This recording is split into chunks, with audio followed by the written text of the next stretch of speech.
en quoi ce partenariat peut véritablement quand même les avantager aujourd'hui. D'accord. Moi, je crois que c'est tout ça, c'est lié un peu au développement économique de l'Afrique subsaharienne, hein. Le problème de vos pays, c'est qu'en fait, vous ne captez pas assez de valeur ajoutée dans les chaînes économiques, hein. Les pays africains exportent du pétrole, du bois, du coton, mais en fait, les meubles, le pétrole raffiné, les t-shirts, le textile est fabriqué ailleurs qu'en Afrique, hein. Donc l'idée, c'est vraiment de capter plus de valeur ajoutée chez vous, hein, en Afrique, hein. Mais pour ça, il faut des industries, puis il faut des compétences, hein. Donc, je crois vraiment le challenge là, pour tous les chefs d'État de votre région, là, c'est vraiment de mettre en place un tissu d'enseignement supérieur qui permette de former les compétences requises pour justement développer l'industrie et donc capter plus de valeur sur le sol africain. Et je pense que donc les formations techniques qu'envisage, donc formation d'ingénieur qu'envisage l'UEMA, correspond bien à cette problématique et va répondre en partie, je dirais, aux défis, je dirais, auxquels sont confrontés tous vos États, quoi. Donc on est parti de ça. Alors après, démarrer une école d'ingénieur, plutôt que de partir de zéro, d'une feuille blanche, c'est bien de s'inspirer de ce qui se fait ailleurs, hein. Donc là, d'où l'intérêt de voir un peu ce qui se fait notamment dans les pays francophones, donc au Canada et en France, hein.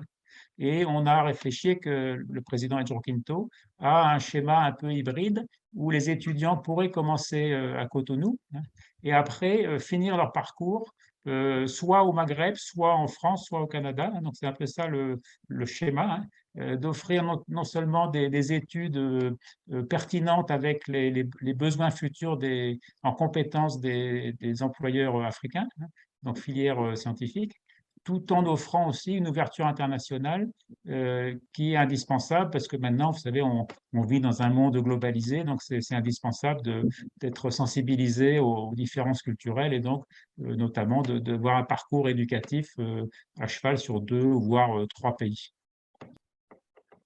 Merci beaucoup, monsieur Hervé. Dites-nous, ça me dit que si je comprends très bien, vous voulez à ce que désormais les jeunes africains, mais les Béninois ne soient plus quand même contraints au chômage, tout ça, si je comprends très bien. Est-ce que véritablement cette formation peut quand même nous épargner du chômage de façon globale? Oui, tout à fait, hein. L'idée, c'est vraiment d'offrir des nouvelles formations qui débouchent sur des emplois. C'est pas, la formation, c'est pas une fin en soi, hein. On se forme dans un certain but, hein, et notamment pour avoir un job, soit pour contribuer au développement de l'industrie sur le sol africain, donc rejoindre des entreprises, des groupes, hein, et même, ou alors de créer sa propre entreprise, donc d'avoir la voie de l'auto-emploi aussi qui sera favorisé par cette nouvelle formation bientôt disponible à Cotonou. Nous allons savoir véritablement les domaines de formation et puis les différents diplômes qui seront quand même obtenus à la fin de formation. Voilà, in fine, l'objectif, c'est Bac+5, c'est le diplôme d'ingénieur. C'est le diplôme d'ingénieur, dans beaucoup de pays, c'est l'équivalent d'un Master 2, hein, donc c'est 5 ans d'études, hein. Et donc, la plupart des Français qui suivent ce genre de cursus font 2 ans de classe préparatoire et après 3 ans d'école, hein. Donc, c'est un schéma 2 plus 3, quoi. Donc, on va se calquer sur ce modèle, hein.